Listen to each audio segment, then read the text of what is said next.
Bonjour, j'avais envie de partager avec vous aujourd'hui une petite pratique pour s'éveiller à la nature de l'esprit, s'éveiller à la nature de notre conscience.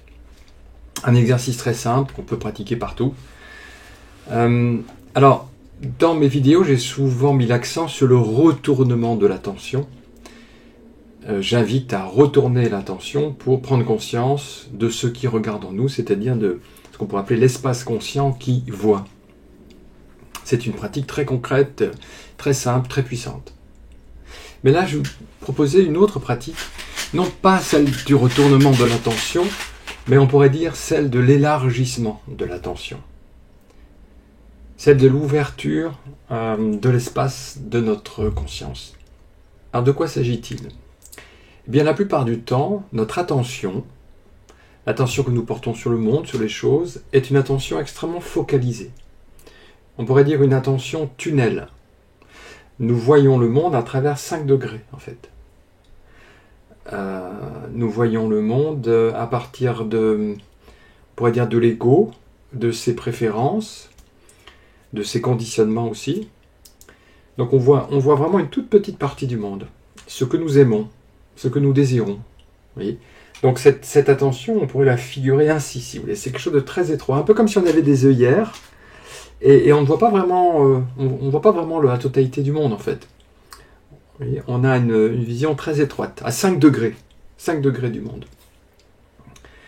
C'est une vision qui illustre bien, vous savez, quand les jeunes ont des capuches, là, pour ne pas voir le reste du monde. Voilà, on a tous un peu une capuche comme ça, des œillères, qui fait que, voilà, on est, en quelque sorte, notre regard est conditionné par l'ego, par l'individualité. Il est sous la maîtrise de l'ego, de ses conditionnements, de ses préférences, de ses dégoûts, de ses attentes, de sa mémoire, de ses concepts.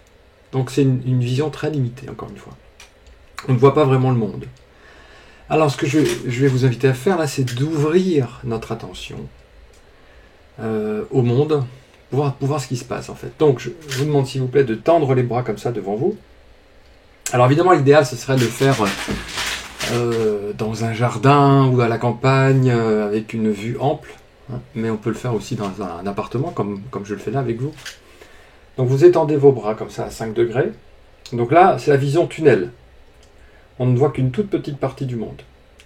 Alors je vous invite à ouvrir votre attention comme ça. Donc là maintenant on n'est plus à 5 degrés, mais on est déjà passé à 30 degrés. Vous ouvrez, ça fait 45 degrés, vous ouvrez encore, on passe à 60 degrés, 70, 80, 90 degrés, vous ouvrez encore, là on accueille de plus en plus de choses, 120 degrés, vous ouvrez encore 160, et puis vous arrivez en fait à un moment donné à 180 degrés. Donc là déjà votre vision est beaucoup plus large. Vous accueillez beaucoup plus de choses, vous êtes beaucoup plus ouvert, oui, plus spacieux.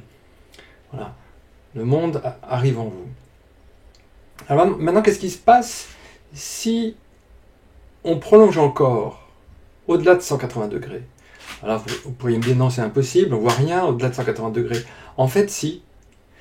Là, si je vous invite à élargir votre attention encore, eh bien, allez-y, continuez, faites disparaître vos bras. Là.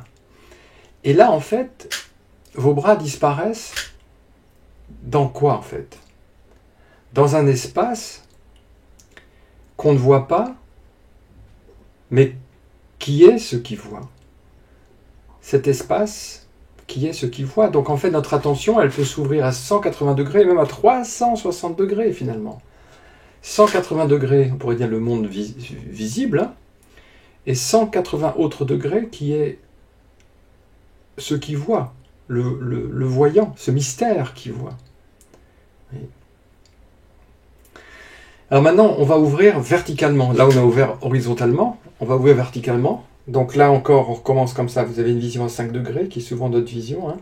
Vous élargissez, 40, 60, 100 degrés, 120, 140, 160, puis vous arrivez à 180 degrés.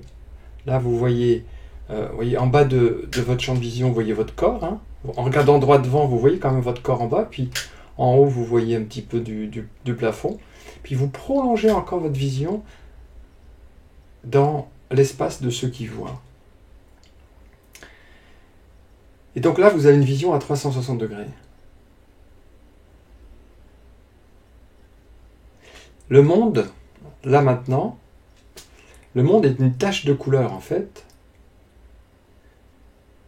Une tache de couleur qui n'a pas de contour bien précis. C'est un peu flou là. Vous pouvez d'ailleurs avec vos bras faire le tour de cette tache de couleur. Vous voyez, vous allez là-bas jusqu'au plafond. Vous ouvrez à droite et à gauche. C'est un peu flou, hein, le bord n'est pas bien délimité comme le bord d'un objet. Puis vous descendez jusqu'au plancher. Donc là, vous avez cette tache de couleur qu'on ne peut pas mesurer parce qu'il n'y en a qu'une. Donc on ne sait pas si elle est infiniment grande ou infiniment petite. On ne sait pas sa taille en fait, hein, puisqu'on n'a pas de comparaison possible. Il n'y en a qu'une. C'est cette tache de couleur, ce monde. Et donc cette tache de couleur est vue par quoi ? Apparaît dans quoi ? Est-ce qu'on peut dire qu'elle apparaît dans la vacuité ? Et finalement qu'elle est elle-même vacuité. Elle apparaît dans le vide, cette tache de couleur, et elle est elle-même vide, elle est soutenue dans le vide, elle repose dans le vide en fait. Donc je trouve cet exercice d'élargissement de l'attention, d'abord c'est très agréable parce que ça ouvre notre présence, et puis c'est aussi très efficace parce que ça nous ramène à ce mystère qui voit en fait, à ce rien qui voit, à cette présence qui voit. Et ça, j'ai une citation de Nisargadatta Maharaj, vous savez ce maître hindou là qui me revient en mémoire. Et Maharaj dit quelque part, le monde est une tache de couleur posée sur moi. Le monde est une tache de couleur posée sur moi. Ben là, c'est aussi votre expérience. Vous voyez, cette tache de couleur, elle est posée sur vous, elle est posée en vous, elle apparaît en vous, elle est faite de vous. Elle est cet ensemble de formes et de couleurs qui apparaît dans la vacuité, qui apparaît dans le mystère. Oui. Parce que là, maintenant, oui, qu'est-ce qui regarde ? Il y a la tache de couleur, mais qu'est-ce qui regarde cette tache de couleur ? On pourrait dire c'est moi. Mais ce moi, en fait, il est vide. Oui. Il y a juste la tache de couleur, consciente d'elle-même, et cette tache de couleur, consciente qu'elle apparaît dans un immense espace.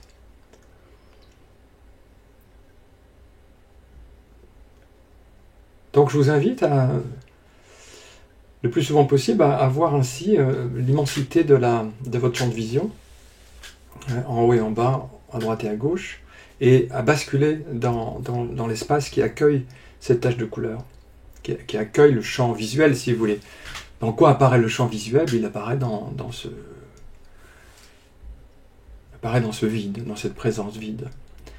Et ça peut marcher aussi avec le champ sonore, hein. On fera d'autres pratiques avec le champ sonore. Le champ sonore aussi apparaît dans cette présence.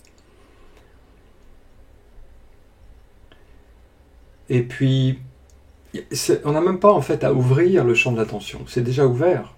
Notre présence est ouverte. On est construit grand ouvert. C'est juste que par notre identification à l'individualité, à l'ego, on referme notre attention. On referme notre attention sur les besoins de l'ego, sur ses intérêts, et on crée une dualité entre quelqu'un ici dans la tête qui regarde et le monde à l'extérieur qui est regardé. Donc du coup, il y a une distance, du coup, il y a une dualité. Mais si on ouvre ainsi le champ de l'attention, cette dualité disparaît parce qu'il n'y a plus quelqu'un qui regarde, il y a vision en fait. Hein. Il n'y a plus de dualité, il n'y a plus de deux, il y a 0 ou 1.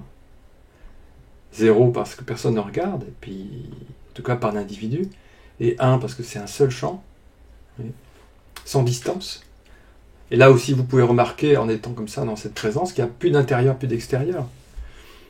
Il n'y a pas de frontière entre le dedans et le dehors. Et donc, la pratique, déjà, c'est ouvrir le champ de l'attention pour prendre conscience de cet espace qui voit, en fait. Et ensuite, la pratique au quotidien, c'est de se reposer dans cet espace, de se reposer dans cette ouverture. C'est une détente, en fait. C'est pas du tout un effort. L'effort, c'est, vous voyez, l'effort, c'est de fermer son regard. Mais voilà, d'être dans cette présence ouverte, ça ne demande pas un effort. C'est une détente. Au début, ça peut nous paraître un peu difficile parce qu'on n'a pas l'habitude d'être dans cette ouverture, mais avec la pratique, On ne peut plus vivre autrement qu'à partir de cette détente de l'espace ouvert. De cette pratique de l'espace ouvert. 180 degrés, 360 degrés. Tout apparaît en vous. Et vous, c'est pas un individu, bien sûr. Hein. Tout apparaît dans ce mystère qui voit, dans cet espace qui voit. Et il n'y a même plus de dualité entre un espace qui voit et ce qui est vu, c'est une unité. Voilà les amis. À bientôt.